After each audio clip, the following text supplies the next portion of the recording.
to another episode of Strategic Minds Making Money Moves, where we take those strategies to get that green.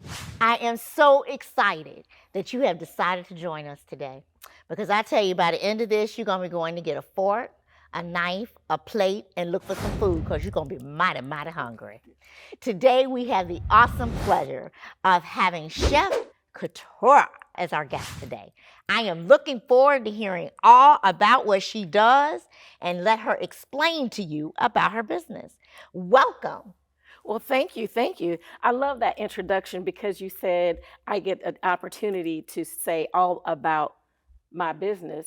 And as she stated, I am the one and only Chef Kitura with all about the minis.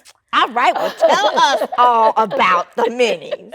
Well, my business is all about the minis where we offer bite-sized flavor on the go. So I kind of developed this niche for tapas, small bites full of flavor. So I have your salmon sliders, your Philly cheesesteak sliders, your chicken and waffle minis.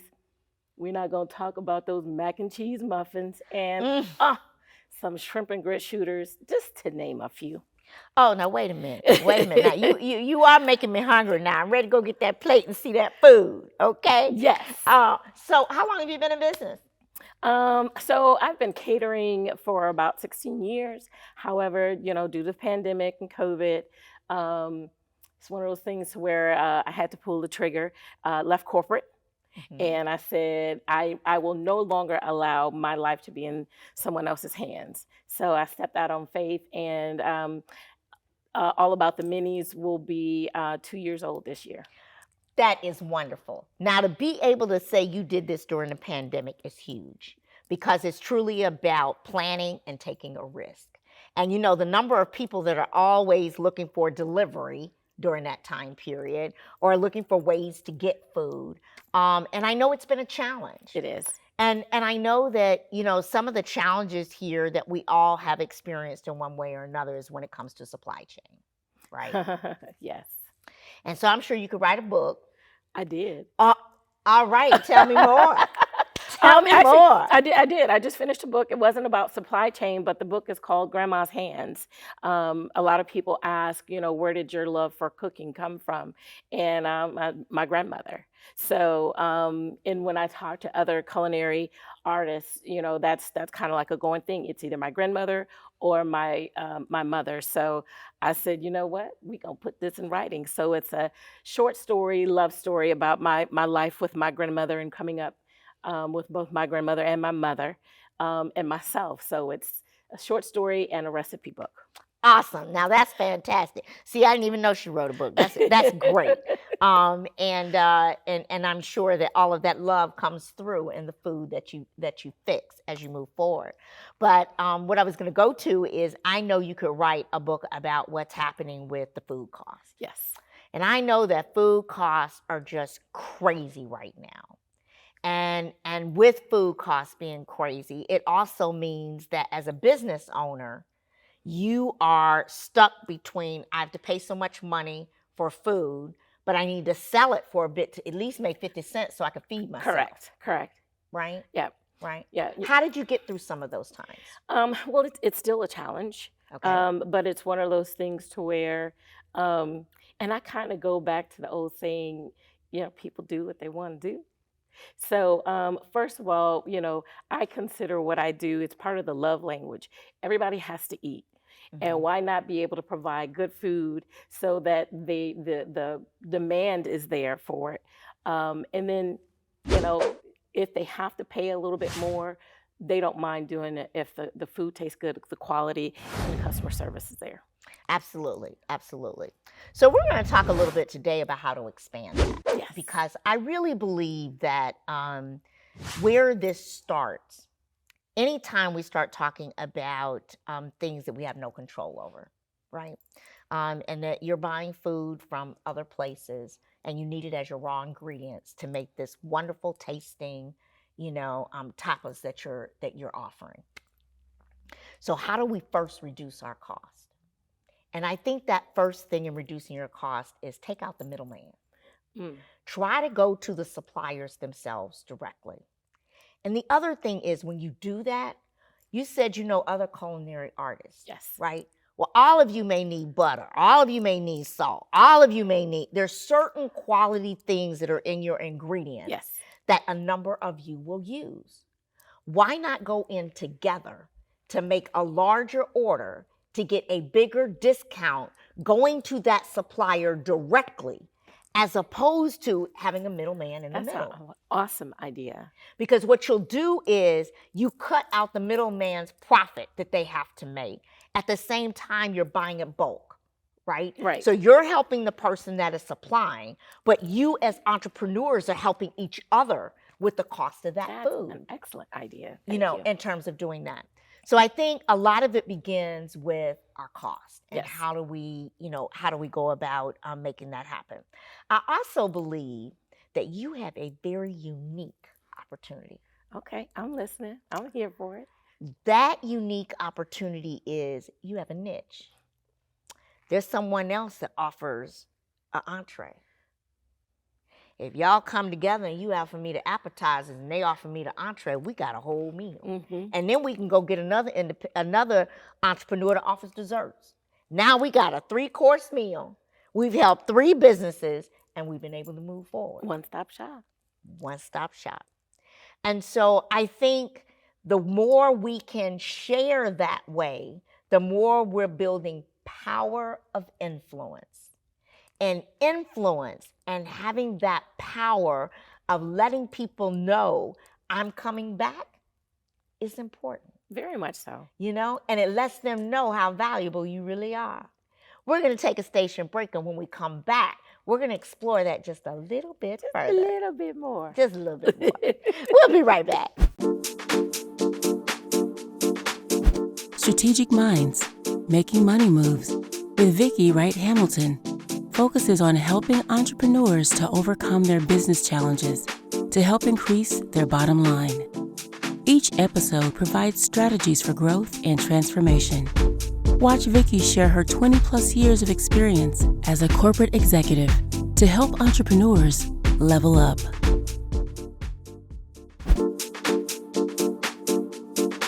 Welcome back. Are you hungry yet? I know I am. I'm ready for some salmon sliders, and I'm ready for that shrimp and grit slider, and I'm ready to eat. I don't know about you, but you're making me mighty, mighty hungry, and as you said, it's all about that. But, one of the other things that I think that you can do when you're actually selling to individuals, we all know that value comes by the word of mouth. Correct. Word of mouth comes from the taste. Oh my God, it's a die for it. Just gotta have it. But those people who do that for you, do you have a rewards program for them? I don't. However, I just had this conversation 2 days ago. Someone said, develop some type of rewards program. And I'm like, why did I not think of that? But that rewards program can also be for referrals. Yes. Right? So you might say, I'm looking for a business in this area. If you refer me to this, I'll give you X percentage when you do yours, or we can talk about what that referral fee looks like. Or I just think that those kinds of programs are incentives. Everybody's trying to get more for their money. I mean, think about it. When we fly, we want the freaking flyer miles. Yep. When we get the freaking flyer miles, we're trying to get to that free trip. So I think that the more that you can build so that the end user feels like I can also gain from doing this would also be important as you're continuing to move forward. And I will also say, if I go out to your website today, and you tell me, but if I go out to your website today and I say that I want to order food, right? Mm-hmm. Do you have where I can order what I want, how much I want, the kinds I want, or do I have to make a phone call? How does that process work? Both. There are certain items that are my staple minis, and you can definitely order those. But because I offer full service catering, not just the tapas style, then there's a book, or you'll complete the form for additional information, and then on that form, you would enter in, how many guests you're expecting, what your budget is, what type of event it is. Mhm. So I offer a combination of both. So is your full menu on your website? My full menu is not on my website. Okay, got to fix that. Because if I say to someone, I want to recommend you, here's her website, I want them to know I can go and see what my taste buds are already asking for. Not only do I see those staples you have, but I see this full catering menu. I'm like, I want some of that, some of that, some of that, some of that, in terms of doing it. The other thing is it always makes it nice when you do those things around graduation. Yes. Throughout the summer for weddings. There's so many weddings coming up, which brings me to my next thing. Are you in partnerships with any bridal showers that you have information so when the bride comes in, the bride can gather your information in terms of, oh, here's a full catering service that's available to you? No, I do not. Okay, so we need to think about bridal places. We need to think about, and this may sound crazy, but baby boutiques, people are always having, whether they're doing some kind of party for their child.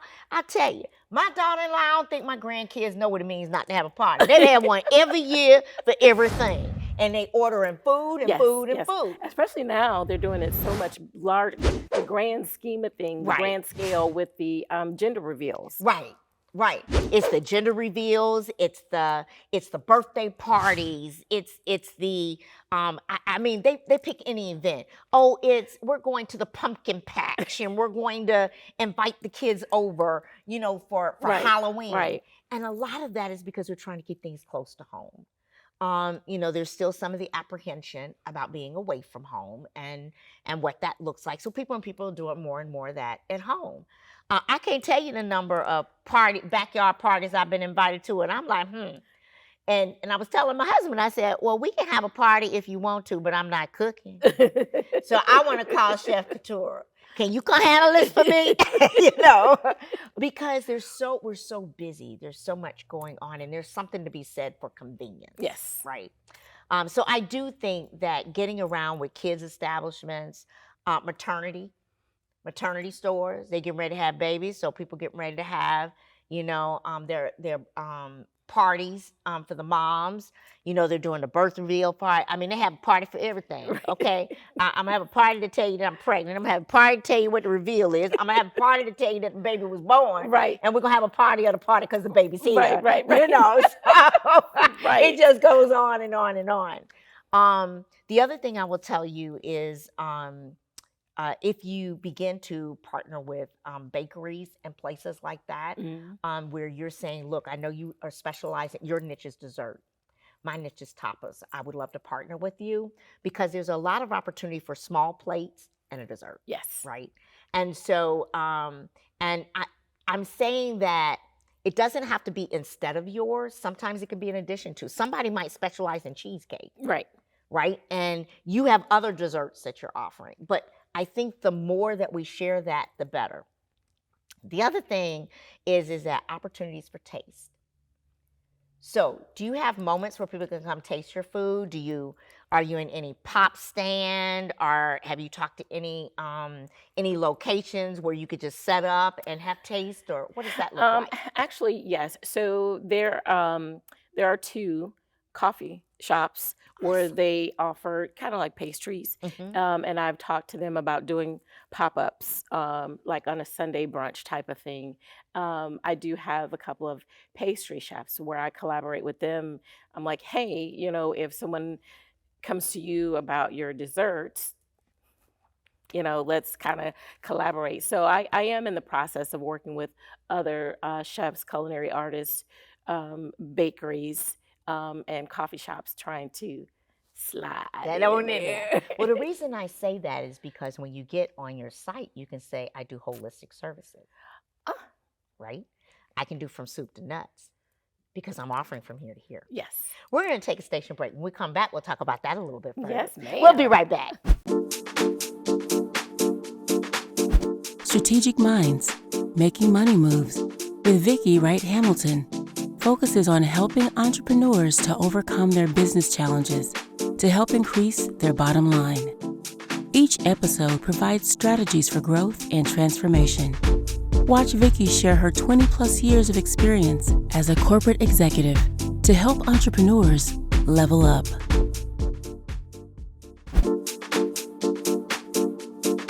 Welcome back.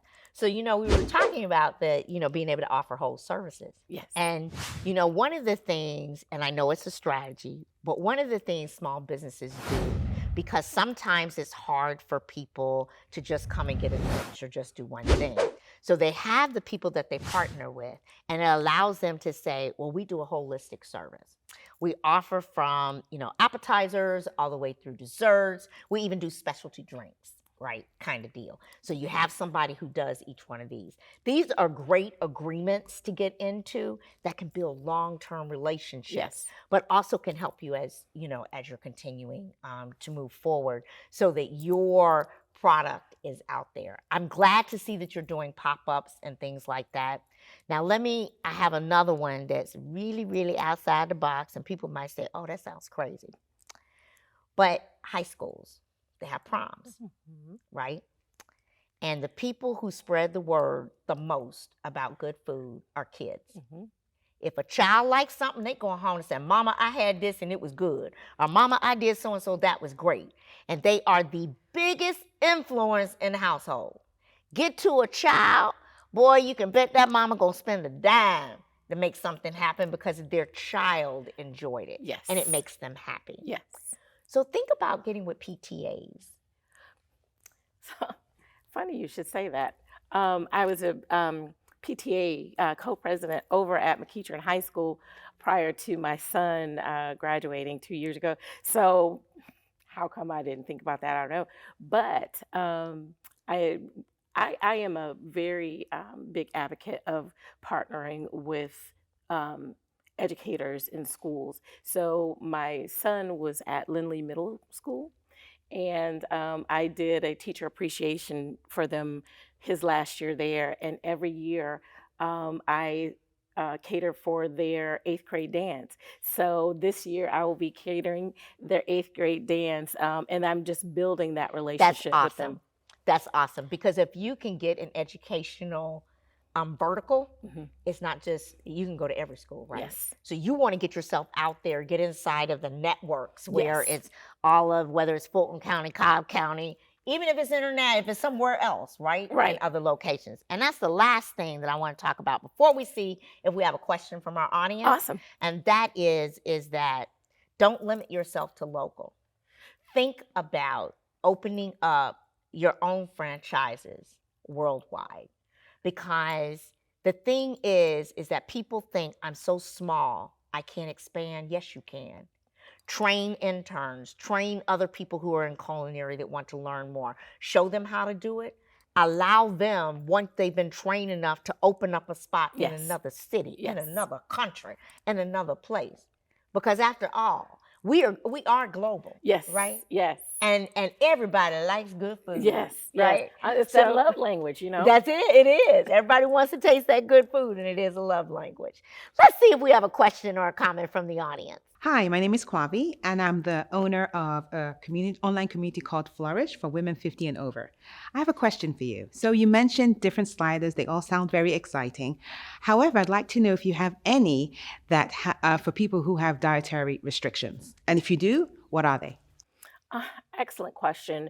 I do have veggie sliders as well, and I'm glad that you asked that question. My father has dietary restrictions, so it's important to me as I'm seasoning my food items. I like to use a lot of natural herbs.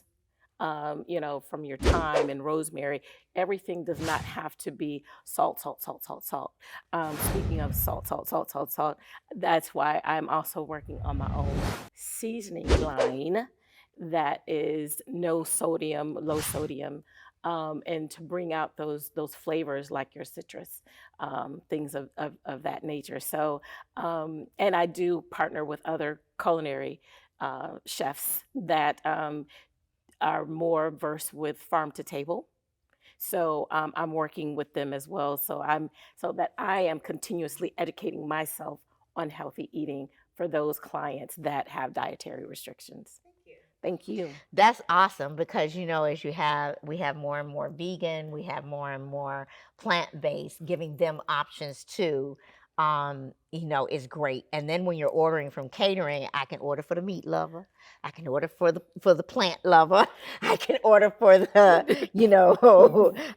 for the dietary restrictions from Correct. salt, Correct. etc. And Correct. it allows you to have a plethora of options Not as you the move forward. plethora. All right now. Yeah, plethora of options, honey. We want options from every kind, every way, right? Yes. So we can continue to get that business to flow, flow. Absolutely. And I say the same thing when you're dealing with desserts. Nothing makes it worse than I can't have sugar and there's a cheesecake there and I can't eat it. And I love cheesecake, right? Or I can't have, I can't have, I'm not supposed to eat a lot of butter or a lot of whatever. As you begin to see these foods, it's like, y'all just left me out. You just let, What and about I think, me? exactly. So filling all of those taste buds in terms of making it happen works.